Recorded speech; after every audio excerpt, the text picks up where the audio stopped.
Hello guys എന്നൊക്കെ പറഞ്ഞ് എനിക്ക് വീഡിയോ എടുക്കണമെന്ന് ആഗ്രഹമുണ്ട്. പക്ഷെ എത്ര ശ്രമിച്ചിട്ടും പറ്റുന്നില്ല. കുറേ നാളെ വിചാരിക്കുന്നു ഇങ്ങനെ ക്യാമറ കയ്യിൽ പിടിച്ചിട്ട് വ്ളോഗ് മോഡൽ ഒരു വീഡിയോ ഷൂട്ട് ചെയ്യണമെന്ന്.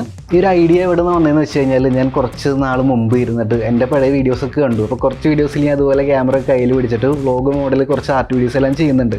സോ അതുപോലെ ഒരു വീഡിയോ ചെയ്യാമെന്ന് വിചാരിച്ചു. അതുകൊണ്ടാണ് കമ്മ്യൂണിറ്റി ടാബിൽ കുറച്ച് ദിവസം മുമ്പ് ഞാനൊരു പോസ്റ്റ് ഇട്ടിട്ടുണ്ടായിരുന്നത്. നമ്മുടെ കമ്മ്യൂണിറ്റി ടാബിൽ പോയി കഴിഞ്ഞാൽ ആ പോസ്റ്റ് കാണാം. നമ്മൾ ലാസ്റ്റ് ഇട്ടതിൻ്റെ തൊട്ട് മുമ്പത്തൊരു post, how to draw videos നമ്മൾ വീണ്ടും റീസ്റ്റാർട്ട് ചെയ്യാനൊരു പ്ലാൻ ഉണ്ട്. സോ നിങ്ങൾക്ക് പഠിക്കാൻ താല്പര്യമുള്ള സബ്ജക്റ്റ് കമൻറ്റ് ചെയ്യാമോ എന്നാണ് ആ പോസ്റ്റ്. 95 പേര് കമൻറ്റ് ചെയ്തിട്ടുണ്ട്. ഞാൻ തുറന്നു നോക്കി, എല്ലാം ഞാൻ വായിച്ചു നോക്കി. ഒരുപാട് നല്ല നല്ല ടോപ്പിക്കുകൾ നിങ്ങൾ കമൻറ്റ് ചെയ്തിട്ടുണ്ട്. അപ്പോൾ ഞാൻ ഏറ്റവും ആദ്യം ഈ ഒരു ടോപ്പിക്കാണ് എടുക്കുന്നത്. ഏറ്റവും ഫസ്റ്റ് കമൻറ്റ് ചെയ്ത ആളുടെ ഋതു എന്ന് പറയുന്ന ഒരാളാണ് കമൻറ്റ് ചെയ്തത്. ഇതിലെന്തോ ഒരു റിപ്ലൈ വന്നിട്ടുണ്ടല്ലോ, ഇതെന്താ ഒന്നും കാണുന്നില്ല. ഗായ്സ്, ഇത് അടിച്ചു പോയി guys.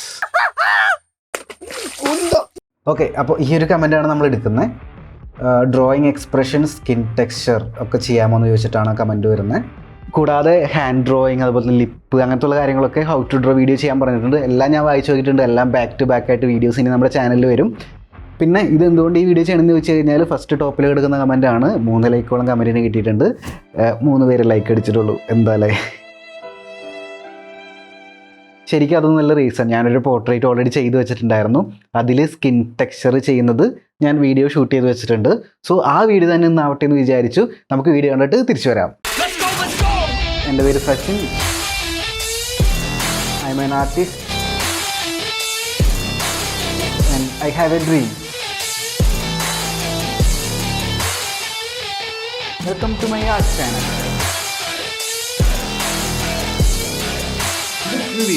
This is artist Sachin. Yeah. Let's go.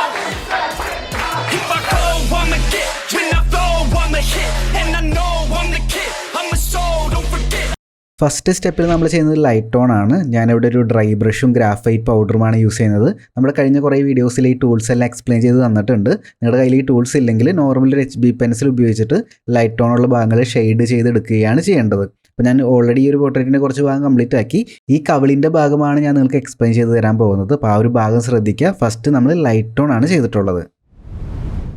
രണ്ടാമത്തെ സ്റ്റെപ്പിൽ നമ്മൾ മിഡിൽ ടോൺ ആണ് ചെയ്യുന്നത്. ഇതിനായിട്ട് നമ്മൾ യൂസ് ചെയ്യുന്നത് 2B അല്ലെങ്കിൽ 4B പെൻസിലാണ്.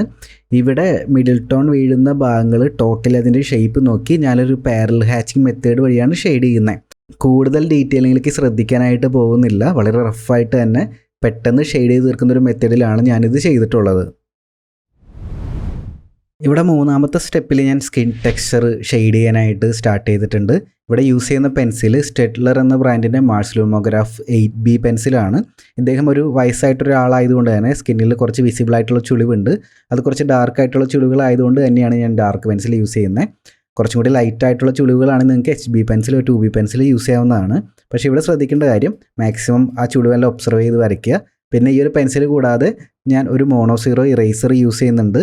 ഏതെങ്കിലും ഭാഗത്ത് ചെറിയ ഹൈലൈറ്റ് ഒക്കെ ആവശ്യമുണ്ടെങ്കിൽ ഈ ഇറേസർ ഉപയോഗിച്ച് ചെറുതായിട്ട് ഇറേസ് ചെയ്ത് ചെറിയ ചെറിയ ഹൈലൈറ്റെല്ലാം നമുക്ക് ക്രിയേറ്റ് ചെയ്യാനായിട്ട് സാധിക്കും. സോ ഇതൊരു ബിഗിനർ ഫ്രണ്ട്ലി ട്യൂട്ടോറിയൽ ആയതുകൊണ്ട് തന്നെ ഒരുപാട് ഹൈപ്പർ റിയലിസ്റ്റിലേക്ക് നമ്മൾ പോകുന്നില്ല. മിനിമം നിങ്ങൾ സ്കിന്നിൻ്റെ ടെക്സ്ചറിൽ വരുന്ന ചെറിയ ചെറിയ പാറ്റേൺസ് ഒബ്സർവ് ചെയ്യാനായിട്ട് നോക്കുക. എന്നിട്ട് സിംപ്ലി ആ പെൻസിൽ ഉപയോഗിച്ച് അത് വരച്ചെടുക്കുക.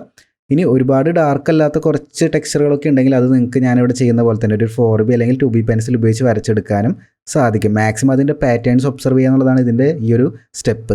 നിങ്ങളുടെ റെഫറൻസ് പിക്ചർ മൊബൈലിലൊക്കെ ആണെങ്കിൽ നന്നായിട്ടൊന്ന് സൂം ചെയ്ത് നോക്കി കഴിഞ്ഞാൽ ആ പാറ്റേൺസ് നിങ്ങൾക്ക് കണ്ടുപിടിക്കാനായിട്ട് സാധിക്കും. ചെറിയ ഡോട്ടായിട്ടും ചെറിയ ലൈൻസ് ആയിട്ടും ചെറിയ ക്രോസ്ഡ് ആയിട്ടുള്ള ലൈൻസ് ആയിട്ടൊക്കെ ചെറിയ ചെറിയ പാറ്റേൺസ് കാണാൻ പറ്റും. പിന്നീട് അതെല്ലാം ഒരു ബ്ലെൻഡിങ് സ്റ്റമ്പ് ഉപയോഗിച്ച് ബ്ലെൻഡ് ചെയ്തെടുക്കുകയാണ് അടുത്ത സ്റ്റെപ്പ്. ബ്ലെൻഡ് ചെയ്യുന്ന സമയത്ത് നേരത്തെ കൊടുത്ത ആ ഒരു മിഡിൽ ടോണും കൂടി ഒരുമിച്ചിട്ടാണ് നമ്മൾ ബ്ലെൻഡ് ചെയ്യുന്നത്. അപ്പം നോർമലി ഒരു സ്കിന്നിൻ്റെ ആ ഒരു ഷെയ്ഡിലേക്ക് ടോട്ടലി അത് മാറുന്നതായിട്ട് നിങ്ങൾക്ക് കാണാനായിട്ട് സാധിക്കും. ഇത് വളരെ ഈസി ആയിട്ട് നിങ്ങൾക്ക് ചെയ്ത് കംപ്ലീറ്റ് ആക്കാനും പറ്റും. അവസാനത്തെ സ്റ്റെപ്പിൽ ഡാർക്ക് ടോൺസ് കൊടുക്കുക എന്നുള്ളതാണ് നമ്മൾ ഉദ്ദേശിക്കുന്നത്. അപ്പോൾ നേരത്തെ നമ്മൾ യൂസ് ചെയ്ത ഡാർക്കസ്റ്റ് പെൻസിലായ സ്റ്റെഡ്ലറിൻ്റെ മാർഷലോമോഗ്രാഫ് ബ്ലാക്ക് 8B പെൻസിലാണ് ഇവിടെ ഞാൻ ഡാർക്ക് ടോൺ കൊടുക്കാനായിട്ട് എടുത്തിട്ടുള്ളത്. അപ്പോൾ നല്ല രീതിയിൽ ബ്ലാക്ക് പോലത്തെ ഒരു ഷെയ്ഡ് ഈ പെൻസിൽ നമുക്ക് തരുന്നുണ്ട്. അതുകൊണ്ട് തന്നെ ചുളിവൊക്കെ കുറച്ചും കൂടി ഡെപ്തിൽ നമുക്ക് ചെയ്തെടുക്കാനായിട്ട് സാധിക്കും. എന്നിരുന്നാൽ കൂടി കുറച്ചും കൂടി കെയർഫുള്ളായിട്ട് നിങ്ങൾ ചെയ്യുക. കാരണം ഇത് ഒരു തവണ വരച്ച് കഴിഞ്ഞാൽ ഇറേസ് ചെയ്ത് കളയാനായിട്ട് കുറച്ച് ബുദ്ധിമുട്ടുണ്ട്. നോർമൽ പെൻസിലിൻ്റെ പോലെയല്ല. നിങ്ങൾ ഒരുവിധം പേർക്ക് ഇത് യൂസ് ചെയ്ത് നോക്കിയിട്ടുണ്ടാവും. അപ്പോൾ കെയർഫുള്ളായിട്ട് യൂസ് ചെയ്യുക എന്നുള്ളതാണ് ഇതിൻ്റെ ഒരു സ്റ്റെപ്പിൽ ചെയ്യേണ്ട കാര്യം. പിന്നെ നോർമൽ നമ്മുടെ ഗ്രാഫൈറ്റ് പെൻസിലുള്ള പോലെ തന്നെ ഗ്ലേസിങ് ഇതിന് കുറച്ച് കുറവാണ്. അതുകൊണ്ടാണ് ഈ ഒരു പെൻസിൽ ഞാൻ യൂസ് ചെയ്യുന്നത്. എൻ്റെ ഫേവറേറ്റ് സ്റ്റിൽ ചാർക്കോൾ പെൻസിൽസ് ആണ്. പക്ഷേ ഈ ഒരു ആർട്ട് വർക്കിൽ കുറച്ച് നോർമൽ ഗ്രാഫൈറ്റ് പെൻസിൽ യൂസ് ചെയ്യാമെന്ന് വിചാരിച്ചു. അതുകൊണ്ടാണ് ഇങ്ങനെയൊക്കെ ഞാൻ ചെയ്യുന്നത്.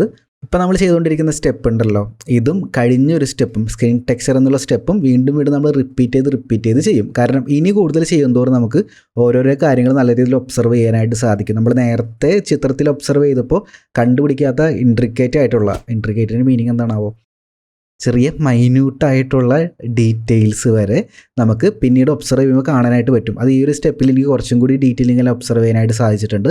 അപ്പോൾ നമ്മുടെ ചിത്രം അങ്ങനെയാണ് മുന്നോട്ട് പ്രോഗ്രസ് ചെയ്യുന്നത്. പിന്നെ ഈ ഒരു ഡ്രോയിങ്ങിനെ കുറിച്ച് പറയുകയാണെങ്കിൽ എനിക്ക് കുറച്ചും കൂടി വെറൈറ്റി ആയിട്ടുള്ളൊരു പോർട്രേറ്റ് ചെയ്യണമെന്ന് ആഗ്രഹം ഉണ്ടായിരുന്നു. അപ്പോൾ അങ്ങനെ ഒരു കോൺസെപ്റ്റ് എടുത്തിട്ട് ചെയ്ത ഒരു ആർട്ട് വർക്കാണ്. ഒരുപാട് സമയം എടുത്തിട്ടുണ്ട് ഇത് ചെയ്യാനായിട്ട്. ഈ വീഡിയോ ഷൂട്ട് ചെയ്യുന്ന സമയം വരെ ഈ ഡ്രോയിങ് ഞാൻ കംപ്ലീറ്റ് ആക്കിയിട്ടില്ല. എന്നിരുന്നാൽ കൂടി ഇതിൻ്റെ ഫൈനൽ സ്റ്റെപ്പ് ഞാൻ നിങ്ങൾക്ക് കാണിച്ചു തരാം. ഇദ്ദേഹത്തിൻ്റെ വായിൽ എന്താണെന്നല്ലേ നിങ്ങൾ ആലോചിക്കുന്നത്, ചെറിയൊരു ത്രെഡ് കിട്ടി അപ്പോൾ അത് വെച്ച് ഡെവലപ്പ് ചെയ്തൊരു ഡ്രോയിങ് ആണ്. ആനയെ തിന്നുന്ന വിശപ്പ് എന്നൊക്കെ നിങ്ങൾ കേട്ടിട്ടുണ്ടാവും. ഇപ്പോൾ ഒരു മനുഷ്യൻ റിയൽ ആയിട്ടൊരു ആനയെ തിന്നുകയാണെങ്കിൽ അതെങ്ങനെ ഇരിക്കും, അത് സങ്കല്പിച്ചിട്ടാണ് ഈ ഒരു ഡ്രോയിങ് വരച്ചിട്ടുള്ളത്.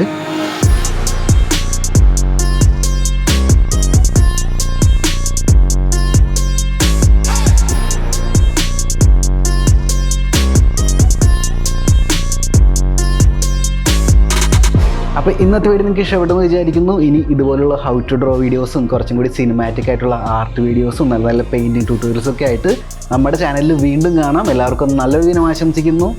ബൈ. ഈ കൈയല്ല, ബൈ.